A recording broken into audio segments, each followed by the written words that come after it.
Et c'est parti pour Smart Bourse, votre double dose quotidienne de marché en direct chaque jour sur Bismart à la mi-journée, 12h30, 13h et le soir, la grande édition pendant une heure à partir de 18h30. Au sommaire de cette édition de la mi-journée, des marchés en Europe qui restent légèrement positifs après avoir retrouvé leur niveau d'avant la crise pandémique. Le stock 600 est au plus haut historique, le CAC 40 est revenu sur les niveaux qui prévalaient avant le trou d'air boursier violent d'il y a un an généré par la pandémie mondiale.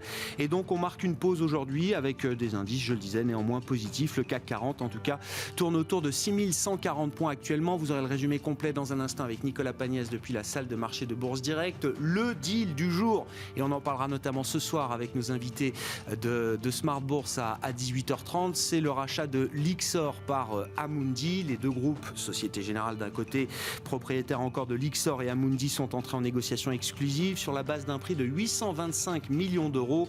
Amundi avec le rachat de Lyxor qui se positionnera comme le leader européen de l'industrie de la gestion passive, les ETF, avec 142 milliards d'euros d'encours pour ce segment de marché de plus en plus important aujourd'hui et une part de marché de 14% en Europe. On parlera également dans cette demi-heure de FinTech avec l'arrivée d'un nouveau broker en France qui a de grandes ambitions, Trade Republic, qui veut séduire la nouvelle génération d'investisseurs boursiers avec déjà un démarrage fulgurant depuis 2 ans sur le marché allemand, son territoire domestique et autrichien, et donc la France désormais. Son directeur pour la France, Mathias Bacchino, sera avec nous en plateau, et on parlera également d'investissement immobilier pour 2021 avec le directeur général de Sofidy, Jean-Marc Peter, qui sera avec nous également pendant cette demi-heure.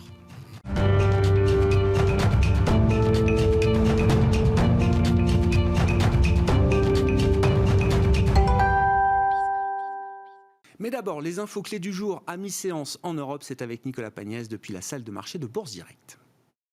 La tendance est en légère hausse à la Bourse de Paris depuis ce matin, même si on note que le CAC 40 revient aux alentours de l'équilibre à la mi-journée. Les investisseurs parisiens qui ont découvert ce matin les indices PMI définitifs en zone euro, des indices PMI supérieurs aux premières estimations.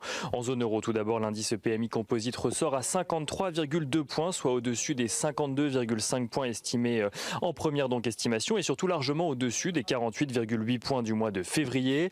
Même tendance en Allemagne avec un PMI composite qui ressort à 51,5 points dans sa version définitive donc au mois de mars, tandis qu'en France il progresse à 50 points tout pile après une première estimation à 49,5 points. Les PMI définitifs qui mettent également en avant une progression du secteur des services dans les pays de la zone euro au mois de mars toujours, même si celle-ci est plus limitée que celle du secteur manufacturier. Il n'en reste pas moins que l'indice des services dépasse le seuil des 50 points en Allemagne et s'en rapproche en France et même au sein de la zone euro. En Allemagne, dont on parlait il y a un instant, on notera à présent que le déficit public s'élève à 189 milliards d'euros au titre de 2020, soit son plus haut niveau depuis les années 90 et surtout le premier déficit public du pays depuis 2013, en cause une diminution des recettes fiscales sur la période cumulée à une augmentation de plus de 12% des dépenses publiques.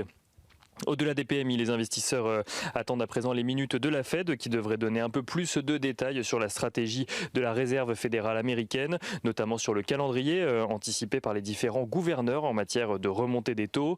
Et on notera également que la prudence devrait être de mise aujourd'hui et dans les prochains jours sur les marchés dans l'attente de l'ouverture de la saison des résultats d'entreprise. La question étant de valider que la reprise économique anticipée au niveau macroéconomique se reflète effectivement dans les résultats d'entreprise. À titre d'exemple, selon le fournisseur de données Refinitiv, les analystes s'attendent à une progression de 24% des profits des entreprises qui composent le S&P 500 au premier trimestre 2021. Du côté des valeurs justement à suivre à la Bourse de Paris, donc à présent à la mi-journée, on notera que Société Générale annonce être entrée en discussion et en négociation exclusive avec Amundi dans le but de lui céder sa filiale de gestion Lyxor. Le prix évoqué pour la filiale, qui représente tout de même 124 milliards d'euros d'actifs, est de 825 millions d'euros, ce qui représente une plus-value de 430 millions d'euros pour Société Générale selon un communiqué. En ce qui concerne Amundi, l'acquisition de la filiale va lui permettre permettre de devenir le numéro 2 des ETF en France derrière le géant BlackRock. On note également à la mi-journée que EDF bénéficie de l'annonce selon laquelle l'État français chiffre à environ 10 milliards d'euros le rachat des parts des actionnaires minoritaires dans le cadre de son plan de réorganisation du groupe. L'État français qui prévoit de créer une société mère aux différentes activités du groupe, société mère 100% renationalisée. Et on notera que Air France KLM poursuit de son côté sa progression suite à l'accord de la Commission européenne qui a validé que l'État français vienne en aide à la compagnie aérienne en transformant son prêt de 3 milliards d'euros en instrument de capital hybride, ce qui va permettre de laisser plus de temps et plus de marge de manœuvre à la compagnie aérienne pour rembourser ce prêt de 3 milliards d'euros. Et on notera également que ce matin, Veolia a annoncé sans surprise dénoncer l'accord de cession signé par Suez pour la cession de ses activités de déchets en Australie, des activités que Veolia avait identifiées comme stratégiques dès l'annonce de son projet industriel. Et on finit ce point de la mi-journée avec un tour du côté des matières premières. Le pétrole qui donc à la mi-journée est toujours sous les $63, tandis que l'once d'or est elle toujours sous les $1740. On notera que l'euro-dollar progresse de son côté. Il revient sous les $1,19 à $1,1880 exactement pour 1 euro. Tendance mon ami, c'est tout au long de la journée en fil rouge avec Nicolas Pagnès sur Bismart depuis la salle de marché de Bourse Direct.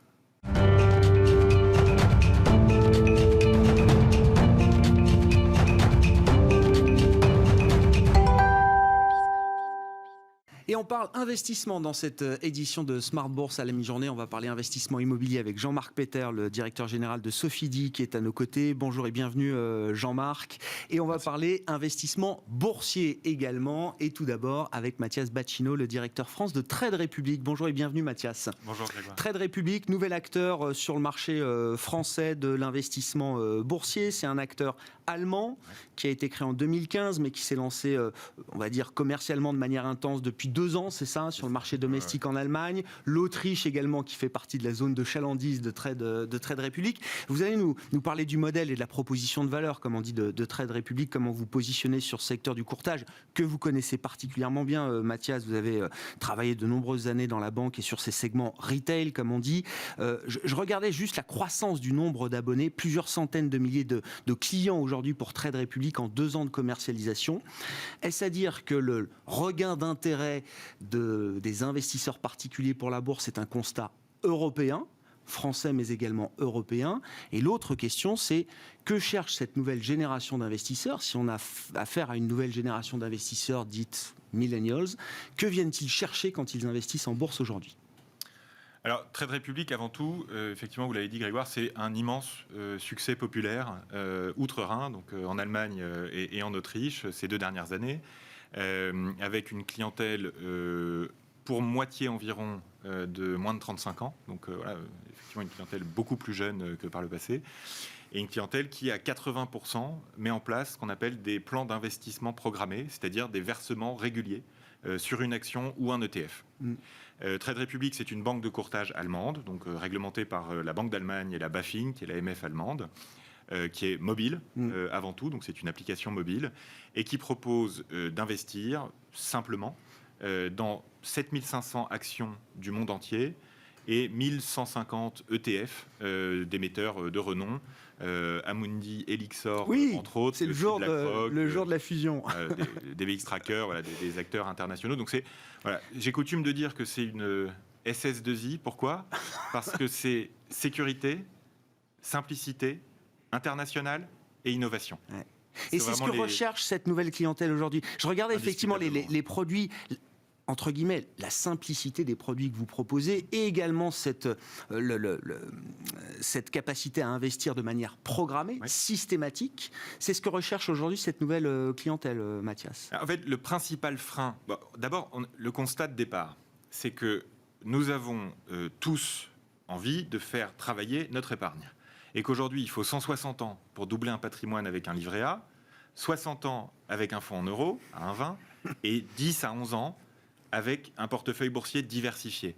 Le CAC 40, depuis sa création en moyenne, et tout est dans le en moyenne, c'est quasiment 7% par an. Et de l'autre côté, l'autre constat, c'est que les entreprises, donc l'économie réelle, ont besoin de fonds propres pour investir, pour embaucher, pour se développer.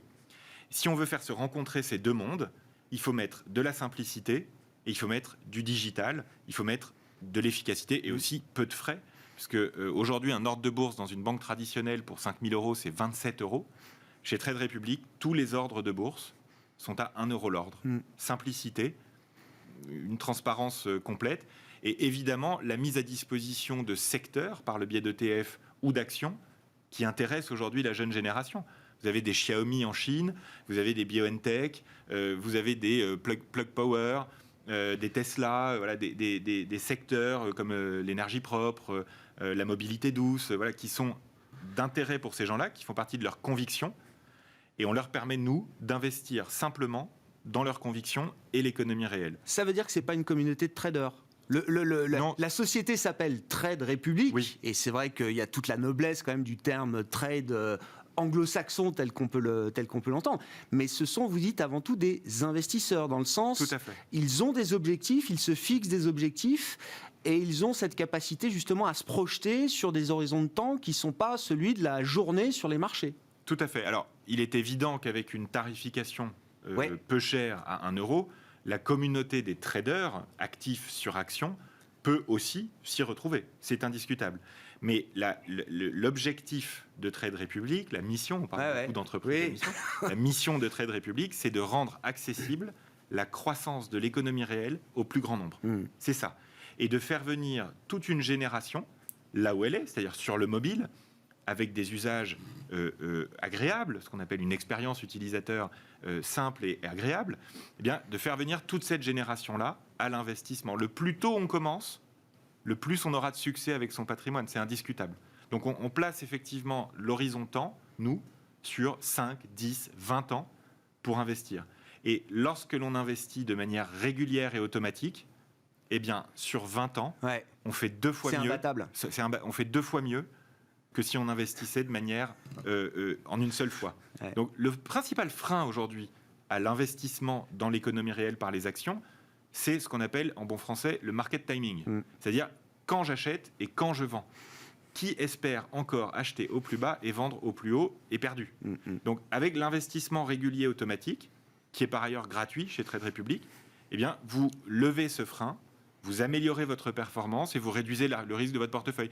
C'est la solution grand public que moi, à titre perso, en tant qu'entrepreneur, j'attendais depuis 5 ans. C'est-à-dire que c'est la boîte que j'attendais depuis 5 ans en France. Et ça parle à votre clientèle. Est-ce que c'est une manière d'investir qui rencontre son public aujourd'hui? Vous poussez évidemment cette idée d'investir de manière programmée systématique. Est-ce que dans les faits, les centaines de milliers de clients de Trade Republic utilisent aujourd'hui ce système d'investissement, Mathias? C'est assez simple. 80% des clients de Trade Republic ont mis en place un plan d'investissement programmé.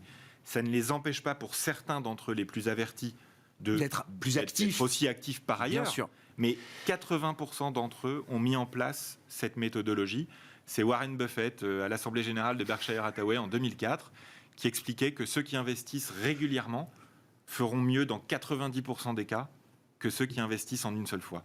Donc, en suivant les préceptes de Warren Buffett, la jeune génération est à l'écoute de ses anciens et, je crois, fait bien pour l'économie réelle par ailleurs. Et pour ça, il n'y a pas besoin de produits trop compliqués. La manière d'investir chez Trade Republic, c'est soit j'achète des actions en direct, soit j'achète des ETF, des trackers, des fonds indiciels. Il n'y a pas besoin de plus. De ce point de vue-là, vous êtes presque l'anti-Robinhood, Mathias. À plus d'un titre, Alors, il y a l'expérience digitale, effectivement, le côté plateforme, réseau, communauté, qui ont fait le succès de Robinhood aux États-Unis. Mais il n'y a pas tous les produits à levier, tous les produits complexes que vous mettez dans les mains des particuliers. En fait, c'est la troisième voie, Trade Republic, ce qu'ils appellent la troisième voie. C'est-à-dire, vous avez d'un côté des acteurs traditionnels, banques ou courtiers de la première génération, qui ont une expérience d'utilisation trop complexe et des tarifs par ailleurs pas forcément justifiés et trop élevés. Et de l'autre côté, vous avez des acteurs très fluides, très agréables à utiliser, donc en phase en ça avec la jeune génération, mais qui amènent les investisseurs soit sur des business models qu'on ne souhaite pas nous pousser, comme le fait Robinhood, qui vend le flux à des hedge funds, qui prêtent les titres, etc., ou vers des produits trop complexes, type CFD. Voilà, donc c'est pas du tout la philosophie ici. Effectivement, c'est une troisième voie, c'est-à-dire l'expérience d'utilisation, la simplicité d'une application mobile hyper agréable et qui informe aussi ses utilisateurs autant que de besoin, et en même temps des produits simples pour investir dans ce en quoi l'on croit. Et on s'aperçoit d'ailleurs que l'immense majorité des investissements programmés se font soit sur des actions de secteurs technologiques, pour beaucoup asiatiques d'ailleurs, ou de secteurs au sens large de la transition écologique, l'énergie, voilà, les transports, ce genre de choses, mais aussi sur des secteurs, puisque c'est plus facile, on dit toujours qu'un bon portefeuille boursier, c'est un portefeuille diversifié.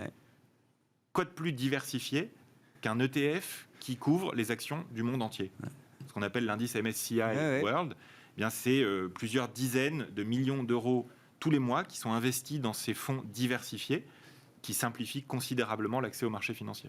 Vous avez des ambitions alors très importantes, voire agressives sur le marché français. L'objectif, c'est 100 000 clients, c'est ça, c'est l'objectif que vous affichez. Mathias, encore une fois, vous connaissez très bien ce marché des particuliers boursiers en France.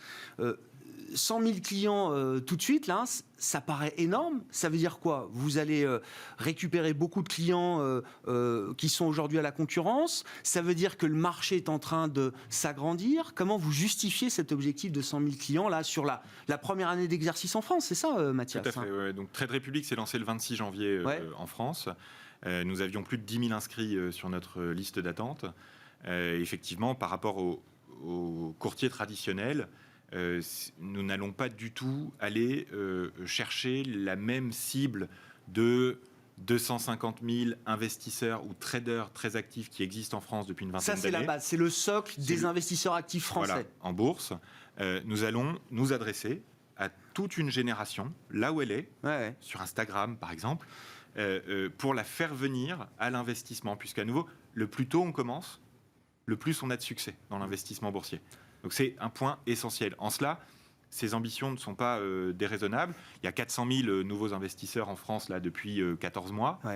Donc ces ambitions ne sont pas déraisonnables. Et d'ailleurs, en Allemagne, la moitié des clients de Trade Republic n'avaient jamais passé un ordre de bourse avant. C'est ça. C'est leur premier contact avec la bourse via Trade Republic. La démocratisation de l'investissement en actions est en marche, si je puis dire. Merci beaucoup Mathias. Merci pour cet éclairage sur ce marché effectivement du courtage en bourse et les ambitions donc de Trade Republic que vous représentez, Mathias Bacchino, le directeur France de Trade Republic aujourd'hui.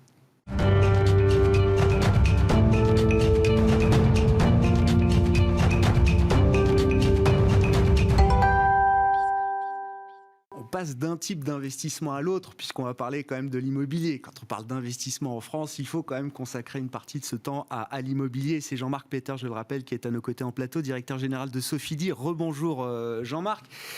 Intéressant, il y aura peut-être un truc à dire sur le versement programmé aussi. L'investissement systématique à travers les SCPI, c'est quelque chose qui existe aujourd'hui. Ça peut être une bonne manière de faire aussi quand on se projette sur les horizons de temps que sont ceux de l'investissement immobilier. Mais je voulais qu'on fasse un peu le point avec vous un an après la crise sur ces différents marchés immobiliers, Jean-Marc. On devait alors tous télétravailler à 100% dans notre nouvelle maison à la campagne et consommer 100% de nos produits sur Internet. On s'aperçoit un an après que, on va dire, les choses sont un peu plus contrastées peut-être. Oui, Grégoire, je pense qu'il faut être humble, mais on constate quand même que en France actuellement et partout ailleurs dans le monde, il y a un contraste énorme entre, clairement aujourd'hui on est accablé par le troisième confinement, mais d'un autre côté on voit qu'il y a les germes d'une reprise économique, une reprise de la consommation sans doute qui sera assez importante. Donc on vit ce contraste actuellement qui est un peu déstabilisant, et si on plaque ça à l'univers de l'immobilier, on se rappelle quand même qu'il y a un an, on avait jeté finalement aux poubelles de l'histoire le commerce, qui évidemment, en plus du e-commerce, subissait les fermetures administratives, donc le commerce était mort, et pareil pour le bureau, on disait voilà, le télétravail, les bureaux ne servent plus à rien. En fait, la réalité aujourd'hui, c'est que peut-être, alors j'aime bien être un peu contrariant, mais peut-être que la classe star de l'immobilier dans quelques mois, ça sera les commerces, parce que justement, il va y avoir, on l'espère en tout cas, un déconfinement, une reprise de la consommation. On a tous envie d'aller boire une bière, d'acheter des fringues, d'aller au restaurant, bien entendu, et pourquoi pas aussi de voyager. Donc peut-être que... Mais ça, on le fera comme avant, Jean-Marc.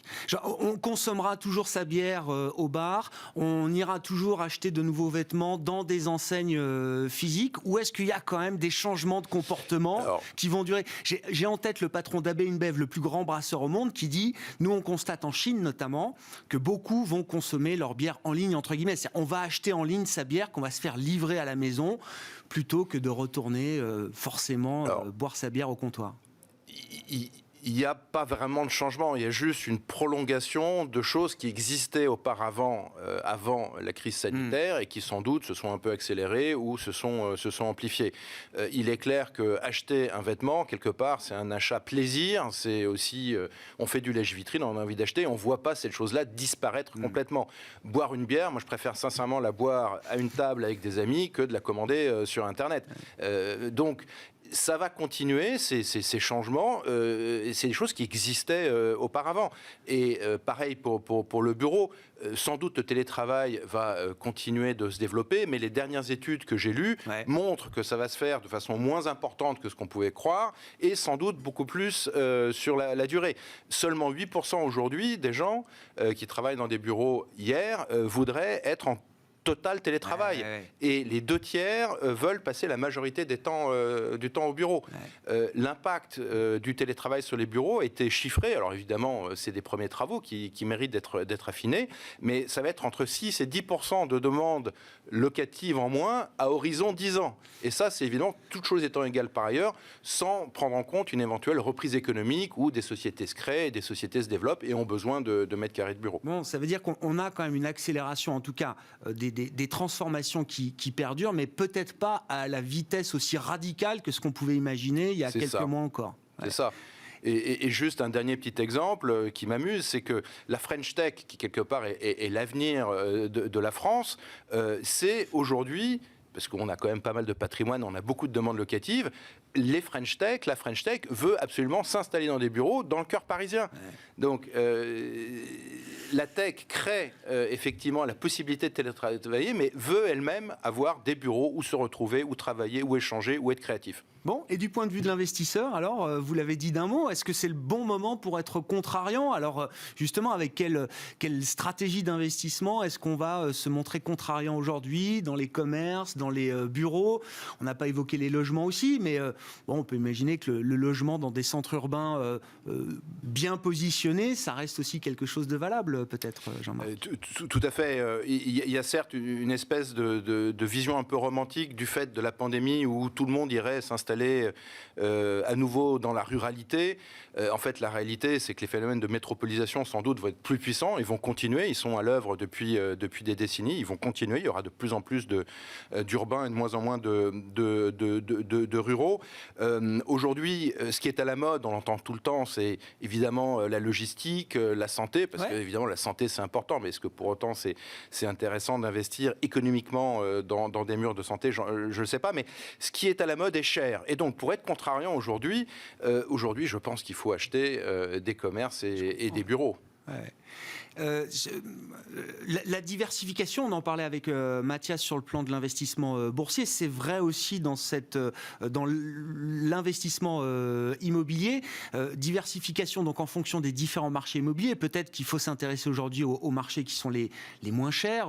Effectivement, vous le dites, Jean-Marc. Peut-être qu'il faut s'intéresser aussi à des pays et des zones géographiques qui sont à des stades différents de la sortie de crise. À nos portes, alors on n'est pas obligé d'aller investir dans l'immobilier en Chine, j'en sais rien, mais à nos portes, on a quand même l'exemple du Royaume-Uni qui est assez frappant. Je crois que justement, là, vous déployez des investissements aujourd'hui, en ce moment, au Royaume-Uni. Oui, on a sur la dernière année déployé plus de 150 millions d'euros de bureaux à Londres. Donc, on a trouvé qu'il y avait une porte d'entrée très intéressante. Et aujourd'hui, on ne le regrette pas. Mais vous avez raison, il faut diversifier. Il faut diversifier géographiquement pour bénéficier de cycles qui sont à des niveaux d'avancement différents. Si je devais aujourd'hui dire quel pays peut-être recèle le plus d'opportunités d'investissement. Il faut se rappeler qu'il y a 2 pays qui ont épargné, où les ménages ont plus épargné que partout ailleurs. C'est les États-Unis, donc quelque part on voit ce que ça crée comme potentiel de croissance économique, et bizarrement, et peu de gens le savent, le 2e pays au monde qui a le plus épargné, c'est l'Espagne. Donc l'Espagne peut être éventuellement une piste intéressante pour aller se positionner un peu à contre-cycle. Ouais. En termes de rendement, on en avait parlé avec vous, effectivement l'année 2020 a montré une très bonne tenue des rendements qu'on pouvait espérer quand on investit dans des SCPI. Vous êtes leader français sur ce marché des SCPI avec chez Sofidy. Est-ce qu'on peut imaginer une année 2021 du même acabit, ou est-ce qu'il y a quand même un risque d'effet de sortie de crise avec des commerces qui tomberont, des restaurants qui fermeront définitivement? On est encore sous cloche aujourd'hui, Jean-Marc, en France. C'est vrai. Alors 2020 a été une année un peu inouïe, mais au sens négatif du terme, avec quelque chose qu'on n'avait jamais connu. C'est un choc économique du fait d'une pandémie mondiale. Donc on peut imaginer que 2021 va être plutôt une sortie de la pandémie. Donc de ce point de vue-là, au plan économique, on peut penser que les fondamentaux sont meilleurs que ceux de 2020. Alors évidemment, personne n'a de boule de cristal, rien n'est garanti, mais aujourd'hui, rien ne me permet d'imaginer que 2021 ne sera pas du même acabit que 2020, c'est-à-dire une année où on a quand même préservé les rendements. Globalement, les SCPI ont servi 4,12%, ce qui est franchement un bon score en 2020. Nous, c'est entre 4,6 et 4,8%. Je ne vois pas aujourd'hui pourquoi 2021 ne permettrait pas d'atteindre ce type de dividendes et de rendement. Ouais. Je fais 2 petites questions concrètes là pour finir. Je fais appel à votre expertise. Jean-Marc, on parlait des versements programmés pour l'investissement boursier. Ça a du sens aussi pour l'investissement immobilier ? Oui.